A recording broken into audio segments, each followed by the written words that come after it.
madaxweynaha dowlad goboleedka koonfur galbeed Soomaaliya mudane Cabdicasiis Laftagareen oo maalintiisii labaad booqasho ku jooga caasimadda deegaanka ee magaalada Jigjiga ayaa la kulmay odayaal dhaqameedka deegaanka Soomaalida oo ay ka wada hadleen xoojinta xiriirka iskaashi iyo midka amniga labada shacab. waxaan ku leenahay soo dhawow gurigaagii baad joogtaa aadna waan u jecleen maamul goboleedka koonfur galbeed ma iman Jigjiga hadda ka hor adigaa nasiib u yeeshay inaad timaado aad iyo aad baan usoo dhaweynaynaa howlaha la hayo hadday maamul tahay iyo haddii ay tahay nabadgelyo hadday horumar tahay in la iskaashado koonfur galbeed aad iyo aad baan u rajaynaynay in badanna aan sugaynay waxaan leenahay dee maanta haddaa isu timaadeen in la wada qabto weeye waxa ugu horeeyaan isdhexgalka bulshada ta kale iskaashiga nabadgelyadu waa muhiim mudane madaxweynayaal odayaashu markaan shiray waxaan nidhi nimankan argagixisada ee khawaarijta ah haddii aan deegaankeena uun ilaashano dee waxay noqonaysaa mar walba inaanu cadaawad uun ku jiro oo wixii aan horumar qaban lahayn in nabadgelyo uun aan ka shaqeynay noqonaysaa bal dadka walaalihiin ee dhiban ee 30 sano ay ragaadiyeen inaguna wixii aan la qaban karnay in la waxeeyo marka waan soo dhaweynaynaa joint operationkaas in ciidamada la isku dhafo in sirdoonka la isku dhafo in odayaasha la isku dhafo in meeshii la xoreeyaba dadku ay xornimo dareemaan qalbiga ah runtii aad baan u soo dhaweynayaa madaxweyne Mustafana waxa weeye runtii dadaalka faraha badan ee xuduudaha uu ka geystay hadda deegaanka la soo wujuhay runtii aad baan uga mahadcelinayaa asagana haddii la isii kaashadana ka sii fiican oo maxaa yeelay waxa gudaha ka imaanayo haddii ma garanaysaa halka lagaga sii diyaar garoobo runtii waa arrin aad soo dhaweynayno haddaan odayaasha dhaqanka nahay madaxweyne soo dhawow gacmo furan ku soo dhawow qalbi furan ku soo dhawow mid dhaqan ma garanaysaa ku soo dhawow mid walaaltinimo ku soo dhawow dadkina waa isku dad walaalo oo Soomaaliyeed oo dee wixii abaan yaan nahay ina cadowga iska kaashanana waa muhiim soo dhawow madaxweynaha deegaanku inuu mahadsan yahay fursadan qaaliga isaguna inoo diyaariyay السلام عليكم ورحمة الله وبركاته. أرنتن وقضية وين وبلادن وأرجع عالمية ماشى كذا قال مركا أدين كان دب يدين كويس أنا كان وطن هذا نسوق شيء قف إنه أمنيات كيسة ماشي ولك عشان يلك عشان حق بقول لي أنا قلنا أدين كم بندرسنا وهالك ديك سوق قالين أيه هاي ده سومالي ولا له ويكو حاجة كل من يكو حاجة كل من هي madaxweyne waa ku soo dhaweynayna sida loo yirina iskaashigeena uu si balaadnaan doonayo inaan horumarkii kaleeta iyo wixii kaleetana iska kaashanaan xaq baan u leenahay maadaama darisnahay kolka inaad iskaashano oo dhinaciini kaalintiina qaadataan waan soo dhaweynaynaa aad baan u waxaynaynaa u soo dhaweynaynaa adiga iyo waftigaadana waa maaragtay gacmo fur ku soo dhaw aqalkiini baad joogtaan madaxweyne Laftagareen aad iyo aad baan ku soo dhaweynaynaa anagoo duqeydii misalayna iyo dhaqankii deegaankan iyo aqoonyahankiiba way fadhiyaan meeshan aqoonyahan badan baa fadhiya mas'uuliyiinta fadhida madaxweynaha nag baa ku ag fadhiya waxa weeye aad iyo aad baan ku soo dhaweynaynaa waxaan soo dhaweynaynaa mas'uuliyiinta iyo Cabdicasiis Laftagareen madaxweynaha koonfur galbeed oo walaalkana aad baan u soo dhaweynaynaa saaxiibaday baan la qabaa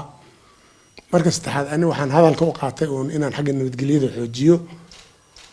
runtii nimankan khatar caalamka oo dhan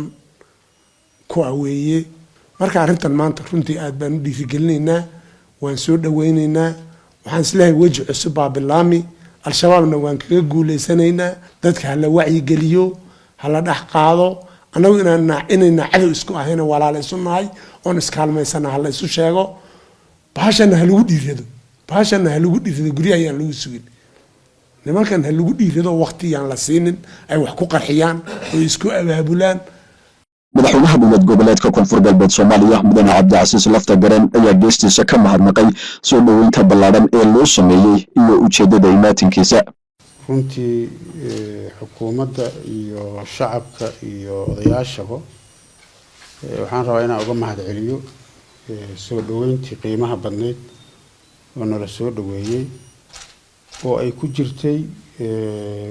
kalgacaylka iyo walaalnimada iyo kalsoonida ay ku dhisnayd yaan kaga mahadcelinayaa aad iyo aad u mahadsantihiin madaxweynaha uu sareeyo ilaa iyo dawladda iyo shacabka soo dhaweyntaas qiimaha badneyd oo walaaltinimada ku dheerneyd. runtii socodka annaga wuxuu ahaa ogolaasho aan ka helnay madaxweynaha dowlad deegaanka inaan iskaashi ka samayno xiriirka walaaltinimo ee labada dowlad goboleed oo ku dheehan mushkiladda hadda soo siyaaday iyo xiriir joogto ah oo isdhexgalka bulshada, nolosha, caafimaadka, waxbarashada, ganacsiga, labada shacab oo walaalaha ah oo labada deegaan ka kala tirsan isdhexgalkooda iyo ah socodka annaga si gooni ah. waxaa muhiimadda koowaad aan saarayna oon hadda u nimid arrinta iskaashiga amniga oo si guud noo wada saameysay. intaasi dabadeed waxay mas-uuliyiintu gaadheen jaamacadda jigjiga oo ay ku qaabileen mas-uuliyiinta sare ee jaamacaddu kulan lagu soo bandhigayo waxqabadka jaamacadda ayuuna madaxweynaha jaamacadda jigjiga Dr. Bashiir Cabdullaahi ku sheegay in dowlad goboleedka koonfur galbeed Soomaaliya ay ugu deeqeen 30 arday oo scholarship ahaan wax uga baran doona jaamacadda. sanadkii hore waxaa jirtay annagoo xukuumaddu aan iskaashanayno arday scholarship oo loogu talagalay isteedada Soomaaliya. waxaan filayaa koonfur galbeed way ku jireen 30 arday baan u ballan qaadnay stiil wax yimid ma jiro. iminkana diyaar baan lanahay madaxweyne inay waqtigii aad idinku diyaar noqotaan inaan waxbarashadaasi aan siino isteedka. madaxweyne Cabdicasiis Laftagareen oo aad u bogaadiyay waxqabadka jaamacadda iyo dadaalkeeda ayaa dhinaca kalena ka mahad celiyay ardayda ay jaamacaddu ugu deeqday scholarshipka. runtii wax qurux badan oo lagu faanana tusteen waa haynay dhegta waa qabnay jaamacadda Jigjigo. jaamacadda dadka Soomaaliyeed oo dhan meel walba joogaan ay ku faanaan. dadkii jaamacadda Jigjiga ka soo qalin jibiyay yaa nala jooga annaga faa'iidadooda aragnay taqaatiir ah oo systemka annaga ku jiro. waxaan jecelnahay marka jaamacad dadka Soomaaliyeed iyo dhan ay ku xisaabtamayaan ay tahay inaan annagana kaalinta dadka Soomaaliyeed iyo scholarshipka la siinayo aadna siiseen waa ku mahadsantihiin. waan xiriir joogto ahna waa yeelan doonaa oo jaamacadaha koonfur galbeed ka shaqeeyo iyo jaamacadaha ugu waaweyn waa idiin soo diri doonaa, waa arki doontaan. haddana scholarshipkana la siiyey toos waxaan ugu gudbinaynaa wasaaradda